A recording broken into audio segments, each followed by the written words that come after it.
Na Radio. Le sexe et vous, 21h-22h, du lundi au vendredi, avec le Love Store Planète Eros, zone commerciale Beaulieu à Puyles-Borough. Bonsoir à tous, début de semaine, le sexe et vous avec la première émission d'une longue semaine avec notre sexologue préférée, Sophie Caldier, comme tous les jours fidèle au rendez-vous. Salut Sophie. Salut Benjamin. Tu as passé un bon week-end? Oui, toujours en formation, donc oui, j'ai pas de week-end en fait. Les cernes sous les yeux, Sophie Caldier qui n'en peut plus.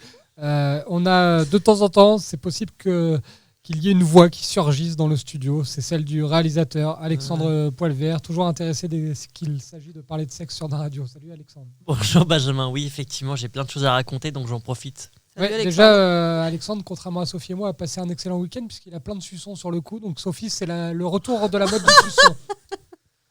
D'accord. C'est la première actu du jour, Sophie, le suçon. Le suçon. Toujours à la mode en 2019. Bon, bah écoute, oui, pourquoi pas, il y a peut-être mieux à faire, non? Des bisous et puis Non. des câlins. Il est un peu rouge là. J'ai pas trouvé mieux à faire. Non. Aux couleurs du mur, Alexandre Poilvert. La radio. Bon, alors là, c'est bien parce que je viens de briser un couple si jamais sa femme n'était pas là ce week-end. Elle était en formation aussi. Voilà, Elle l'a peut-être vu, non, Sophie. quand même, tu crois pas? Bah là, c'est difficile à cacher. Il faut mettre un col roulé. Vous le savez, la tradition dans l'émission, tous les jours de 21h à 22h, le sexe et vous démarre avec l'actu et l'actu sexe. Aujourd'hui, une Américaine sur 16 n'était pas consentante lors de son premier rapport sexuel selon une étude publiée dans une revue de l'Association américaine de médecine qui est basée sur un échantillon de plus de 13 000 femmes âgées de 18 à 44 ans qui ont été interrogées entre 2011 et 2017. Sophie, on va redevenir un peu plus sérieux. Tu étais en formation la semaine dernière sur un sujet un peu semblable avec les violences sexuelles. Ça, c'est vrai que c'est une actu qui ne nous fait pas forcément sourire. Non, effectivement, j'étais donc en formation avec l'association Stop aux violences sexuelles. Et là, effectivement, une femme qui n'est pas consentante, c'est un viol. Hein, c'est l'article 222-223 du Code pénal. Et après, il y a les violences sexuelles, qui est l'article 222 du Code pénal. Et là, en l'occurrence, quand une Américaine sur 16 n'était pas consentante, donc c'est effectivement un viol. Hein, et il peut y avoir différentes façons d'obliger une femme. Ça peut être des pressions verbales. Et donc, elles peuvent être aussi maintenues contre leur gré, victimes de violences forcées, de boire ou de se droguer sous la menace d'une rupture. Il y a beaucoup d'effets négatifs à tout ça, donc les grossesses non désirées, donc aussi également les avortements. Il peut y avoir aussi des conséquences physiques, dont l'endométriose. On en parle beaucoup actuellement dans la société, mais voilà, c'est à souligner. Et ensuite des problèmes d'ovulation et puis tous les problèmes psychiques, la dépression ou autres qui peuvent survenir après un rapport sexuel non consentant et éventuellement aussi consommation de drogue ou d'alcool. Donc voilà, c'est bien de le dénoncer, c'est bien avec l'affaire MeToo, le mouvement MeToo, il y a au moins eu ça qui a libéré la parole. On parle souvent des violences sexuelles faites aux femmes, mais aussi il faudrait parler un petit peu des violences sexuelles faites aux hommes et aussi aux jeunes hommes. Et c'est aussi important, les deux, il y a des conséquences quand même dramatiques sur la vie des gens. Et tu parlais du hashtag MeToo, ce sondage malheureusement réalisé avant. Ça veut dire, Sophie, qu'on est peut-être loin du chiffre exact, puisque là on parle de 3 millions d'Américaines concernées. Seulement la parole s'est quand même pas mal libérée depuis l'affaire du hashtag MeToo et l'affaire Harvey Weinstein. Donc ça doit être même encore plus malheureusement. Oui, et puis effectivement, il y a même également des sportifs en France qui ont dénoncé aussi des violences sexuelles.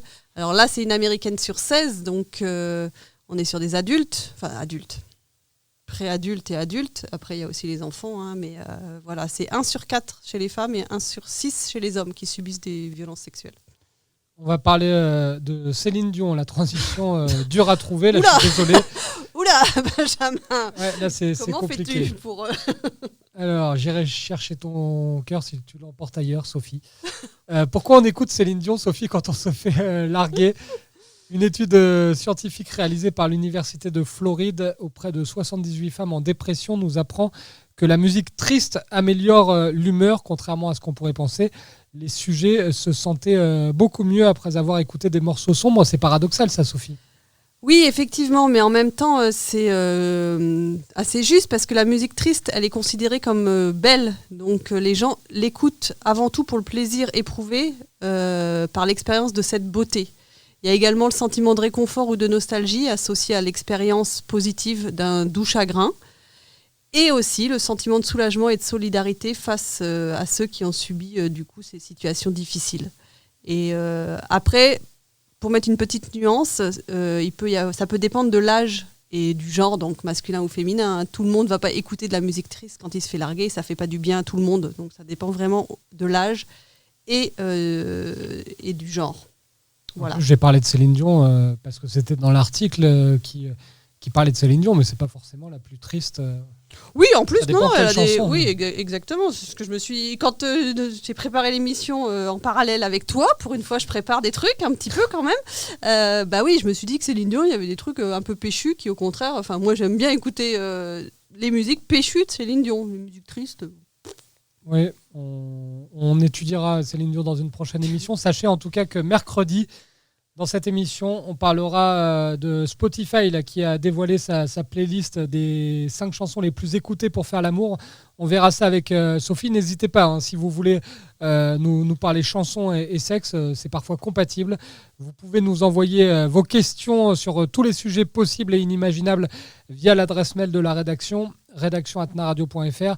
Vous pouvez également nous interroger via la page Facebook. Alors, il n'y a qu'une seule et vraie page Facebook Naradio, elle est marquée page Naradio officielle, donc pas d'autres pages pour vous. Si vous souhaitez nous poser une question, vous nous envoyez un petit message privé ou un message public. Dans un instant, on va parler des différences hommes-femmes, on va parler aussi des préliminaires. C'est une double actualité cette semaine.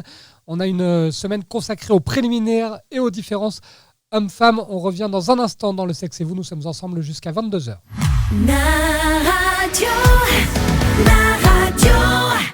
Naradio. Le Sexe et vous, 21h, 22h, du lundi au vendredi, avec le Love Store Planète Eros, zone commerciale Beaulieu à Puyles-Borough. La deuxième partie du Sexe et vous sur Naradio Tube et Info. Nous sommes ensemble jusqu'à 22h pour parler sexualité comme tous les jours du lundi au vendredi sur Naradio. On est avec notre sexologue Sophie Caldier qui va vous parler cette semaine des différences hommes-femmes. 5 parties, donc lundi, mardi, mercredi, jeudi, vendredi. Aujourd'hui, lundi, on va parler du timing. Le timing est très différent entre les hommes et les femmes. Sophie, la majorité des sexologues et thérapeutes de couple dont tu fais partie pointent cette différence de timing quant à la survenue de l'orgasme. Oui, tout à fait. Alors, juste avant, j'aimerais revenir sur une précision. Tout à l'heure, avant l'émission, il y avait encore donc un collaborateur de Naradio qui traînait et qui parlait effectivement. Il me fait, c'est quoi les différences hommes-femmes ? Je lui dis, réfléchis. Et il me dit, c'est par rapport au corps. Et donc, effectivement, on n'est pas constitué de la même façon. Donc, comme tout le monde le sait, l'homme va avoir le sexe à l'extérieur et la femme à l'intérieur. Et du coup, ce qui fait aussi que la sexualité va pas aller dans le même sens pour l'homme et pour la femme. Donc l'homme, ça va être de l'intérieur vers l'extérieur et pour la femme, ça va être le contraire. Et donc l'homme va plutôt aimer avec son corps, donc, je vais vous le dire peut-être un petit peu plus lentement, et la femme va aimer avec son cœur. Et la sexualité, donc pour la femme, doit être mise au service de l'amour, du cœur et de la spiritualité de la tête. Ça, c'est déjà la première chose que je voulais préciser avant de passer au timing, Benjamin. Et donc, l'homme aime ce qu'il désire. Donc, quand il y a une visualisation, il peut, lui, plutôt aimer ce qu'il désire. Tandis que la femme va désirer ce qu'elle aime. Il faut d'abord qu'elle aime pour pouvoir aimer. Et donc, pour l'homme, l'amour et le sexe sont fortement liés. Pour la femme, donc elle veut d'abord se faire désirer, d'où la différence de timing, justement, là, on y vient. Et elle a d'abord besoin de faire monter son désir, donc cette énergie, vers le cœur et vers la tête. Donc elle préfère d'abord, effectivement, et c'est souvent ce qu'on reproche, peut-être, ce que peuvent reprocher les hommes, c'est parler, communiquer, créer un lien qui vient confirmer l'engagement. Et donc les femmes apprécient tout autant le sexe que les hommes, quand il est réussi. Mais à l'inverse de lui, ça fait rire Alex, mais à l'inverse de lui, donc elle ne peut ressentir ses pulsions sexuelles qu'une fois son besoin d'amour satisfait. Donc elle a d'abord besoin d'être émotionnellement comblé. Et l'homme, c'est le contraire. Il a d'abord besoin de la sexualité pour ensuite pouvoir exprimer ses émotions. Je parlais de ça avec une une collègue qui fait du tantra, et elle dit pour un homme, exprimer ses émotions, c'est comme pour une femme écarter les jambes. Donc c'est assez violent pour un mec d'exprimer ses émotions, tandis que pour une femme, ça va être plutôt comme ça que nous, on fonctionne, avec le mode empathie, etc. Et par contre, c'est vraiment très inversé le chemin pour aller à la sexualité, d'où la différence de timing, en fait. Là, c'est vrai que tu parlais déjà d'orgasme, mais je voulais pas forcément aller direct tout de suite sur l'orgasme. Tu vois, on a un timing différent. Oui, nous, on est tous les deux aussi très différents. Et voilà. Et donc, pour revenir sur le timing, effectivement, c'est très hormonal aussi. La deuxième explication, ça va être les hormones mâles, ils vont s'accumuler rapidement et donc rapidement être évacués après l'orgasme, tandis que chez la femme, l'apparition est beaucoup plus lente. Voilà. Le timing, il y a tant, Sophie, Gérard Leleu, là, le docteur, qui a écrit un livre qui s'appelle L'écologie de l'amour, disponible chez Flammarion, oui, notamment. Mais il y a une phrase qui est reprise de ce livre, de l'écologie de l'amour. Si une poignée de secondes suffit aux hommes pour atteindre l'orgasme, les femmes, elles, ont besoin de plusieurs minutes. Donc là, on est au niveau du timing de l'orgasme. Mais ça, tu l'as déjà dit dans d'autres émissions, les hommes et les femmes sont différents à ce niveau-là. Oui, puis dans la troisième partie de l'émission, comme on parle des préliminaires, on en reparlera également. Mais effectivement, au tout début, l'homme, en fait, comme tous les mâles de toutes les espèces humaines, va éjaculer dès la pénétration, pour revenir sur ce que tu disais sur le timing de l'orgasme. Donc, ce qui fait qu'aujourd'hui, dans la société actuelle, certains hommes vont être, entre guillemets, éjaculateurs précoces, parce qu'en fait, mais en fait, on pourrait dire aussi de la femme qu'elle a un orgasme retardé, et ce qui correspond également à ce qui se passait chez les animaux, puisque la plupart des femelles animales, donc, je parle des animaux, n'ont pas d'orgasme chez les animaux. Donc on est le seul animal, entre guillemets, nous, les êtres humains, à avoir des orgasmes. Et donc du coup, voilà, d'où aussi la différence homme-femme dans le timing. Au départ, effectivement, ça c'est très historique, lié à la préhistoire, quand les hommes devaient aller chasser, il fallait qu'ils fassent tout vite, par peur de se faire attaqués par les animaux sauvages, et ça vient de là en fait. Et le cerveau reptilien garde cette connotation-là. Donc voilà pourquoi l'homme va plus être qualifié d'éjaculateur précoce et la femme va avoir un orgasme retardé. Et cette semaine spéciale différence homme-femme est importante pour les auditeurs et auditrices de NARadio, Sophie, parce que ça permet de comprendre pas mal de choses, et tu le dis régulièrement, la compréhension et la communication dans un couple, c'est important. Comprendre les différences pour pas juger l'autre et accepter que l'autre est différent, c'est quand même super important dans un couple. Oui, et puis la compréhension de l'un et l'autre va permettre, comme tu dis, effectivement de la communication, mais également de se mettre sur un plan égalitaire et d'être plutôt dans la complémentarité. Si on regarde nos différences, si on les connaît pas, et qu'on ne les prend pas en compte, forcément, on va juger l'autre, on peut être frustré parce que l'autre ne fonctionne pas comme nous, et c'est hyper important de se connaître sur le plan sexuel pour pouvoir se satisfaire l'un l'autre. Et là, en tout cas dans le timing, ce qu'on exprimait juste à l'instant, c'est quand on a un rythme vraiment très différent, il faut que l'homme, quelque part, attende la femme, et que la femme, elle, arrive à se décontracter, à se relaxer pour pouvoir aller à l'orgasme plus facilement. Tout au long de la semaine, on va continuer d'évoquer les 5 différences majeures entre les hommes et les femmes, même s'il y en a évidemment beaucoup plus. On va également parler des préliminaires tout au long de cette semaine spéciale sur NARadio. Ne bougez pas, on revient dans un instant dans Le Sexe et vous. Nous sommes ensemble jusqu'à 22h. À tout de suite.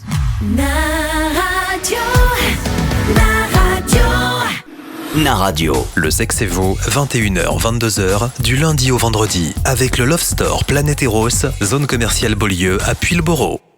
La troisième partie du Sexe et vous, comme tous les soirs du lundi au vendredi sur NARadio de 21h à 22h. Sortez les bougies, sortez les CD, sortez l'huile de massage. On passe tout de suite aux préliminaires, Sophie, puisque c'est une semaine spéciale préliminaire.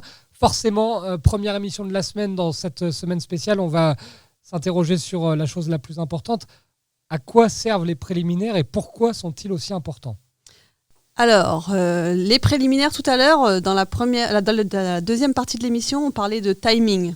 Et donc, justement, les préliminaires vont servir à pouvoir avoir le même timing, pouvoir faire que l'homme et la femme puissent se rencontrer. Donc les préliminaires vont servir à se retrouver, à se reconnecter l'un à l'autre et à faire monter le désir. Et justement, tu disais, on sort les bougies, l'huile de massage. Effectivement, il faut les préliminaires déjà, c'est important de mettre une ambiance en place. Pas que la femme, hein, l'homme aussi peut effectivement mettre, peut-être même, ça peut être amener un bouquet de fleurs, mais ça peut être aussi, on a fait la cuisine ensemble, et puis du coup, on s'installe tranquillement, on met en place une jolie table, et ça, c'est déjà des préliminaires. Enfin, on verra au fur et à mesure de la semaine les différentes étapes ou les différents préliminaires. Mais en tout cas, voilà, à quoi servent les préliminaires ? Ça sert à entamer un rapport sexuel lentement, en se relaxant progressivement. Et ces jeux amoureux, qui sont des préliminaires, vont donner l'occasion à la femme de pouvoir tranquillement, en se relaxant, aller vers une sexualité et vont les aider à se libérer de leurs inhibitions. Parce qu'on sait qu'une femme, elle a beaucoup de... comment on dit, de complexes par rapport à son corps. Comment on dit ? Oui, moi j'en ai pas, genre. Beaucoup de complexes par rapport à son corps, surtout notamment après une grossesse ou quand elle a pris du poids ou autre. Et pour pouvoir se libérer de ses inhibitions, il faut qu'elle ait une création d'un climat de confiance. Et ça se fait à deux, ça peut pas se faire tout seul. Donc tu conseilles plutôt, comme tu le conseilles souvent au niveau du sexe, pour les préliminaires, de mettre une ambiance avec une lumière tamisée. Bah oui, pour que la femme puisse accepter. Après, au départ, les préliminaires, on commence à habiller, hein, Benjamin. Après, petit à petit, Ah bon ah bon ? Petit à petit, on peut se déshabiller. Mais au départ, les préliminaires, en tout cas dans la tête d'une femme, comment s'habiller. Et puis on verra justement les différences. Baudelaire, il fait comment, lui ? Puisque tu nous dis souvent que ton maître à penser, lui, est nu sur son canapé. Eh ben, il nous le dira, parce qu'il vient à l'émission, je suis super contente. Ce teasing. Voilà, ouais, tu vois, t'as vu ça. Le 14 octobre, d'ailleurs, il m'a envoyé son bouquin, je l'ai reçu, son dernier bouquin, je l'ai reçu ce matin. Oser l'amour pour toujours. Bon, j'en ai d'autres de lui, et on en parlera peut-être la semaine prochaine, on verra avec Benjamin le planning de la semaine prochaine. Mais voilà, Yvon Dallaire, effectivement, lui, nous disait pendant la formation qu'il arrivait, il était nu. On peut faire des préliminaires et une lumière tamisée et une belle table, même si t'es nu. Hein, ça s'appelle du naturisme à la maison. C'est ça. On consomme sur place. Sophie parlait, je rebondis là-dessus parce que j'ai vu ça dans un reportage il y a 2-3 jours. Tu parlais des bouquets de fleurs pour les préliminaires. Sachez qu'il y a une société là, qui cartonne, qui a inventé des bouquets de fleurs comestibles, donc, qui sont magnifiques. On s'est à s'y méprendre, Sophie. Donc, ça peut permettre... après de continuer à jouer lors de la séance de préliminaire. Effectivement. Oui, parce qu'on a parlé des massages, des bougies, de la lumière tamisée, mais effectivement, j'ai parlé aussi du repas. On peut effectivement faire des préliminaires avec tout ce qui est au niveau du goût, hein, et mettre en éveil justement les 5 sens. Voilà. Moi, d'ailleurs, comme je suis aussi hypnothérapeute et que j'ai été formée à l'hypnose, dans l'hypnose, on joue beaucoup sur les 5 sens. Je pense qu'effectivement, dans les préliminaires, il faut un petit peu faire la même et utiliser tout ce qu'on a à notre disposition, le visuel bien sûr, parce que ça va être excitant pour les hommes, mais aussi le goût, le toucher, l'odorat et l'ouïe. Voilà, je crois que j'ai dit les 5. On parlait du timing, Sophie, tout à l'heure. Il y a aussi le timing dans les préliminaires, parce que déjà, on n'a pas toujours le temps. Il faut le trouver, évidemment, ça tu nous le dis régulièrement. Toujours trouver le temps de prendre soin de l'autre et de ne pas faire ça en 2 secondes dans un coin du on salon, peut aussi, mais il n'y a pas de préliminaire dans ce cas-là, ou les préliminaires, quand on avait parlé aux premières émissions, peuvent se faire avec les sextos, ou dès le matin, déjà, on se dit bonjour, on se prend dans les bras. Ce sont les préliminaires dont tu parles régulièrement. On en reparlera dans une émission mardi ou mercredi, je ne sais plus. Mais en tout cas, oui, effectivement, c'est toujours important de créer une ambiance. Et l'ambiance, elle n'a pas besoin d'être réelle, en fait. Par l'imaginaire aussi, et en désirant l'autre toute la journée ou en lui envoyant des petits messages, ça peut être aussi le moyen de faire monter l'excitation et le désir. On parlait de timing, c'est sûr que c'est pas toujours évident d'avoir envie au même moment, Sophie, mais les préliminaires, ça peut servir à ça aussi, ça peut faire monter le désir chez l'autre qui n'avait pas forcément envie à ce moment-là. Oui, surtout que ça fera partie des différences hommes-femmes, mais comme l'homme produit beaucoup plus de testostérone que la femme, naturellement, il a plus de désir. Je crois que c'est 3 ou 4 fois plus de désir sexuel que la femme. Donc on ne peut pas être sur la même longueur d'onde.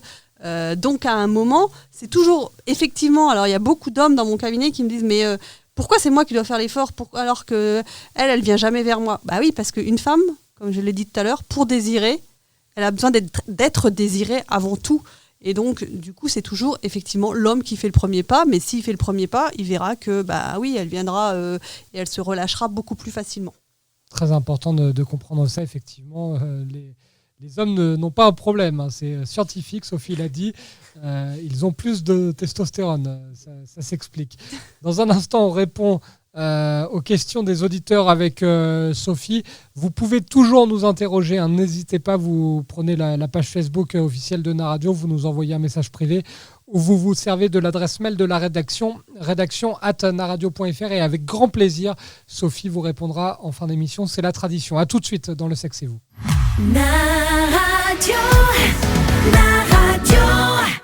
Naradio, le sexe et vous, 21h, 22h, du lundi au vendredi, avec le Love Store Planète Eros, zone commerciale Beaulieu à Puyles-Borough. La dernière partie du Sexe et vous, nous sommes ensemble jusqu'à 22h sur Naradio. Et là, on s'occupe de vous, laissez-vous faire, écoutez Sophie et ses conseils, puisque c'est la parole aux auditeurs. Aujourd'hui, on a 3 questions. Sophie, on a tout d'abord Charles qui nous dit bonjour et bravo pour votre émission. Merci Charles. Je suis très timide et complexé et je souhaiterais consulter un coach pour m'aider à trouver l'âme sœur. Est-ce que ça marche et vers qui me diriger ? Faut que je donne des noms alors. Non, mais est-ce que ça marche déjà, Sophie ? Est-ce que on a souvent la référence du film avec Will Smith, oui. Hitch ?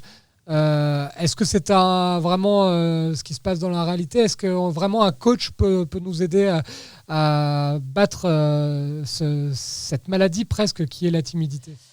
Alors oui, je pense que le coaching peut marcher. Après, faut sentir, peu importe la personne qu'on a en face et la formation. Enfin non, c'est pas peu importe la personne qu'on a en face, c'est peu importe la formation de la personne. Ça peut être une psychologue, ça peut être un thérapeute, ça peut être un sexothérapeute.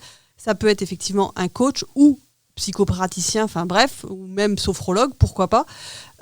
Il faut sentir la personne toujours qu'on a en face. Moi, je dis aux gens, quand ils viennent la première fois, à la fin de l'entretien, je leur demande comment ils se sont sentis pour savoir si ils veulent revenir et s'ils se sont sentis à l'aise. S'ils ne se sont pas sentis à l'aise, c'est pas la peine de revenir. Après, il faut avoir la sincérité de le dire en face au thérapeute, mais quand on est timide, c'est peut-être plus compliqué comme pour Charles.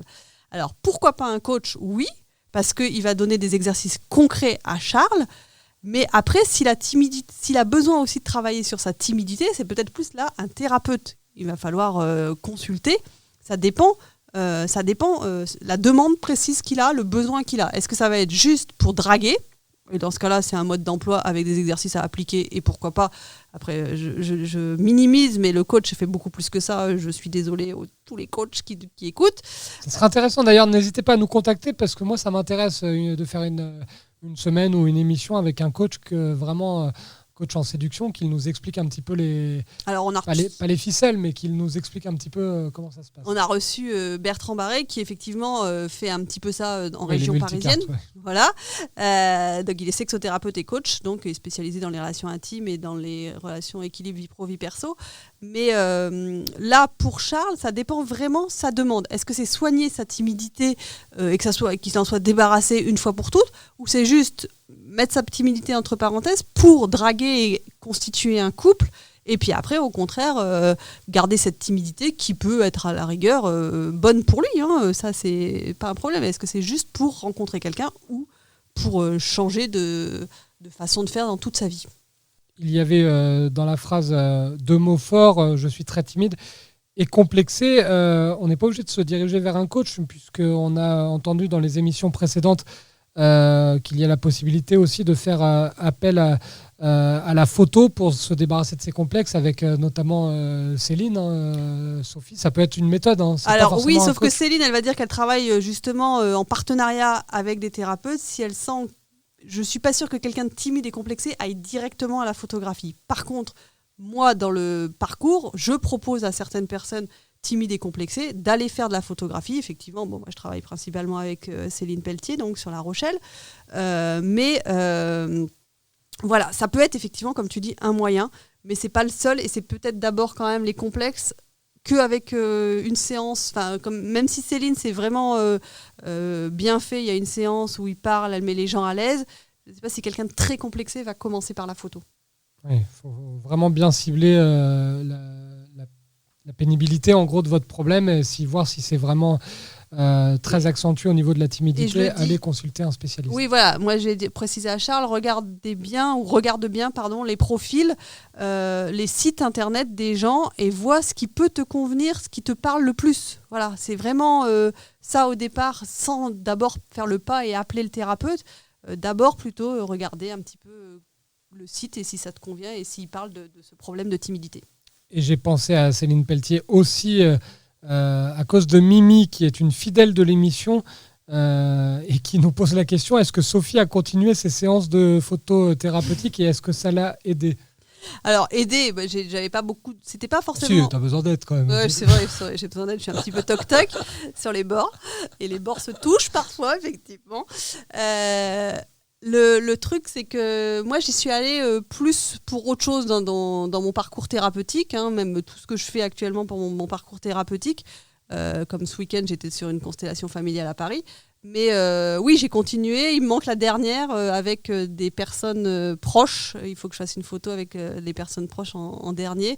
Mais c'est vrai que pour le moment, on va plus le faire à l'automne puisque Céline est encore en congé mater. Son studio n'est pas installé. Donc voilà, on va prendre le temps et ça sera plutôt en octobre que je finirai les séances. Mais même si toi, c'était une démarche professionnelle ou semi-professionnelle, Sophie, tu as quand même bien vu que le travail vraiment était bénéfique pour les personnes qui voudraient, parce que là je pense que Mimi ça lui a peut-être donné l'idée de faire appel à Céline. Oui, je pense qu'effectivement ça m'a aidé même dans l'acceptation effectivement de mon corps, même si j'étais pas trop complexée. On a toujours des complexes quand on est une femme, effectivement, un petit ventre ou voilà, je sais trop quoi d'autre, un petit peu de surcharge à droite à gauche de poids. mais voilà, c'était aussi se libérer en fait, c'était libérer cette énergie féminine. Moi, je l'ai plus fait pour ça. Et oui, cette deuxième séance très cocooning. Et avec des tenues qu'on choisit et de plus en plus peut-être déshabillées en fonction des personnes et très rigolote et très libératrice en tout cas. N'hésitez pas Mimi, si ça vous tente, allez voir Céline Pelletier. Sophie vous la conseille. Et puis là ça va aller très vite. Question d'Elisa. Sophie, combien coûte une séance avec vous ? Alors en individuel 60 € et en couple 100 €. Et vous pouvez retrouver évidemment Sophie Caldier à La Rochelle, puisque maintenant, pour notre plus grand bonheur à tous, Sophie est à 100% à La Rochelle, à part quand elle part en formation. Mais ça, c'est plutôt le week-end sur son temps libre, malheureusement pour elle. Merci beaucoup Sophie, je te souhaite une bonne soirée et je vous remercie encore pour votre fidélité. N'oubliez pas l'émission, si vous l'avez manqué, est en podcast sur tous les supports. Ciao, à demain.